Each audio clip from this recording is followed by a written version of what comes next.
Hello everyone, welcome to Saroj Mishra YouTube channel. मेरे YouTube channel पर आप सभी का बहुत बहुत स्वागत है। सचिवालय सहायक भर्ती और साथ में कई और भी वैकेंसीज हैं। परमानेंट पोस्ट है, गवर्नमेंट जॉब है, सरकारी नौकरी है। सैलरी 36,021 रुपए पर मंथ और अलग अलग पोस्ट के लिए अलग अलग सैलरी है। यहाँ एसेंशियल मिनिमम क्वालिफिकेशन जो रिक्वायर्ड है वो है 12th पास। तो इस तरीके से एनी ग्रेजुएट या एनी पोस्ट ग्रेजुएट भी एप्लीकेशन डाल सकेंगे। बहुत सारे कैंडिडेट्स के लिए कोई भी फी नहीं है, फी एग्जेम्प्टेड है, no application fee for some candidates, और बाकी कुछ कैंडिडेट्स के लिए ₹100 एप्लीकेशन फी होने वाली है। तो कहां से नोटिफिकेशन आई हुई है, सिलेक्शन क्राइटेरिया क्या होने वाली है, बाकी सभी डिटेल्स हम कवर अप करते हैं, आगे बढ़ते हैं। सबसे पहले आप पोस्ट देख सकते हैं, कनिष्ठ सचिवालय सहायक जूनियर सेक्रेटेरिएट असिस्टेंट की रिक्वायरमेंट है। पे स्केल सबके लिए ऑफर हो रही है। फिर कनिष्ठ सचिवालय सहायक वित्त एवं लेखा F&A के लिए रिक्वायरमेंट है। कनिष्ठ सचिवालय सहायक भंडार एवं क्रय SNP के लिए रिक्वायरमेंट है। और कनिष्ठ अशुलिपिक मीन्स जूनियर स्टेनोग्राफर की रिक्वायरमेंट है। तो ये इतने सारे रिक्वायरमेंट्स हैं।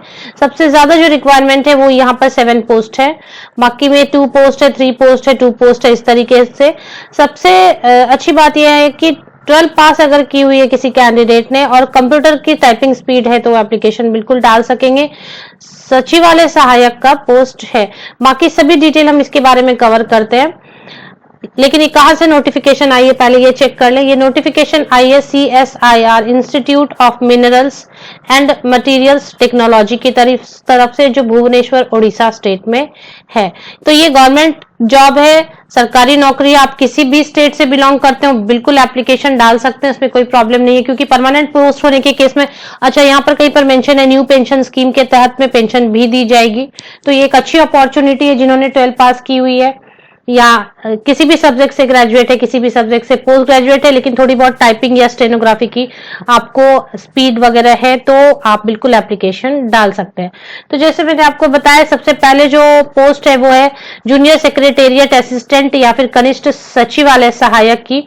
7 पोस्ट है इसमें, जिसमें ओपन कैटेगरी के लिए 4 पोस्ट है। एज लिमिट 28 ईयर्स है, बट बहुत सारे कैंडिडेट्स को रिलैक्सेशन दी गई है एज पर गवर्नमेंट रूल। तो ये जो पे लेवल है 27,936 रुपए टोटल इमोल्यूमेंट बनने वाले, इसके अलावा भी कुछ अमाउंट मिलनी चाहिए, नीचे इस तरीके से मेंशन्ड है।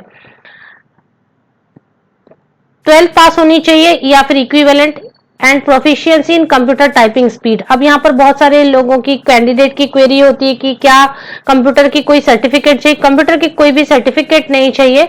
आपके पास अगर टाइपिंग स्पीड है या आप कॉन्फिडेंट है कि आप टाइपिंग स्पीड ले आएंगे जब तक टेस्ट होगी तब तक, तो आप यहाँ एप्लीकेशन डाल सकते हैं। दूसरी जो पोस्ट है इसमें जूनियर सेक्रेटेरिएट असिस्टेंट F&A के लिए है। तो यहाँ पर अकाउंटेंसी एक सब्जेक्ट होनी चाहिए 12th में, तो आप एप्लीकेशन डाल सकेंगे। 2 पोस्ट है यहाँ पर, दोनों अनरिजर्व कैटेगरी के लिए, मींस कोई भी यहाँ पर एप्लीकेशन डाल सकते, बट एक सब्जेक्ट आपने अकाउंटेंसी पढ़ी होनी चाहिए। टाइपिंग स्पीड होनी चाहिए इंग्लिश में और एंड इन यूजिंग कंप्यूटर। तो ये इस तरीके की ये जो सभी पोस्ट है 3। 3rd पॉइंट पे जूनियर सेक्रेटेरिएट असिस्टेंट S&P भंडार एवं क्रय। तो यहाँ पे store and purchase, S&P mean store and purchase. तो यहाँ पे 3 पोस्ट है, 2 अनरिजर्व के लिए, एक ST के लिए। 28 ईयर्स लिमिट। यहाँ पे भी 27,936 पर मंथ इमोल्यूमेंट दी जाएगी टोटल। 12 पास कैंडिडेट किसी भी इससे स्ट्रीम से 12 पास है, तो इस तरीके से any graduate any post graduate मैंने इसलिए कहा क्योंकि आप यहाँ नीचे देख सकेंगे कि एनी ग्रेजुएट 12 पास एसेंशियल क्वालिफिकेशन है, बट सभी कैंडिडेट को रिटन टेस्ट या एग्जाम के लिए या स्किल टेस्ट के लिए नहीं बुलाया जाएगा। उनको जो सिलेक्शन क्राइटेरिया है इनकी, इसके लिए यहाँ पर आप देख सकते हैं selection criteria on the basis of higher educational qualification than the minimum prescribed in the advertisement after satisfying essential qualification। essential qualification होने के पास जिसके पास जितनी higher educational qualification होगी, शॉर्ट लिस्टिंग उस बेसिस पर की जाएगी। और इसलिए मैंने यहाँ पर बताया कि एनी ग्रेजुएट है, किसी भी सब्जेक्ट से ग्रेजुएशन है लेकिन टाइपिंग में कमांड है, या किसी भी सब्जेक्ट से पोस्ट ग्रेजुएट है टाइपिंग में कमांड है, या मिनिमम 12 पास की हुई है और टाइपिंग वगैरह की आपको अच्छी नॉलेज है, या स्टेनोग्राफर के लिए यहाँ पर, तो आप एप्लीकेशन डाल सकते हैं। तो ये जो ऊपर के 3 पोस्ट हैं इनको एडमिनिस्ट्रेटिव वर्क के लिए या ऑफिशियल वर्क के लिए and as and when assigned by competent authority. तो इनका वर्क होगा टू परफॉर्म एडमिनिस्ट्रेटिव और एनी ऑफिशियल वर्क। और जो लास्ट स्टेनोग्राफर है उनका जॉब प्रोफाइल रहेगा stenography, typing and any other official और एडमिनिस्ट्रेटिव वर्क। तो सेक्रेटेरियल वर्क भी रहेगी।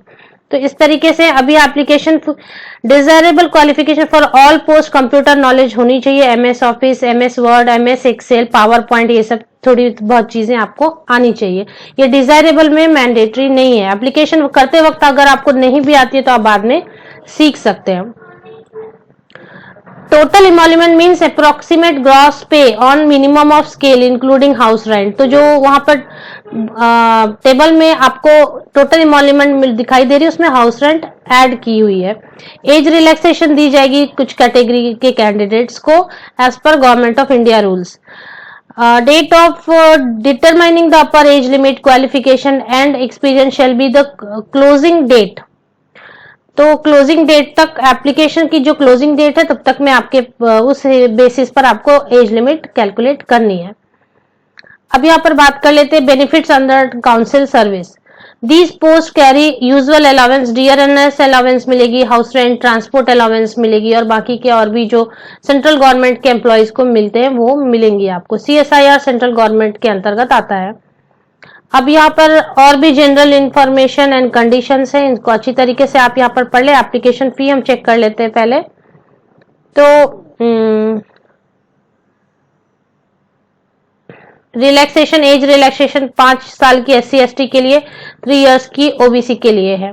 There is no age limit for CSIR employees provided that they have process the prescribed qualification. तो CSIR के already employ हैं तो उनके लिए कोई भी एज लिमिट नहीं रखी गई है, तो ये अच्छी बात है। और यहाँ पर अगर विडो है, डाइवर्स वुमेन है, women judicially separated from husband है तो उनके लिए भी एज रिलैक्सेशन काफी दी गई है, तो वो आप एक चेक कर सकते हैं जिनको। इसके आगे अगर हम देखें मोड ऑफ सिलेक्शन में साफ साफ लिख दिया गया कि एसेंशियल क्वालिफिकेशन सबसे पहले होनी चाहिए।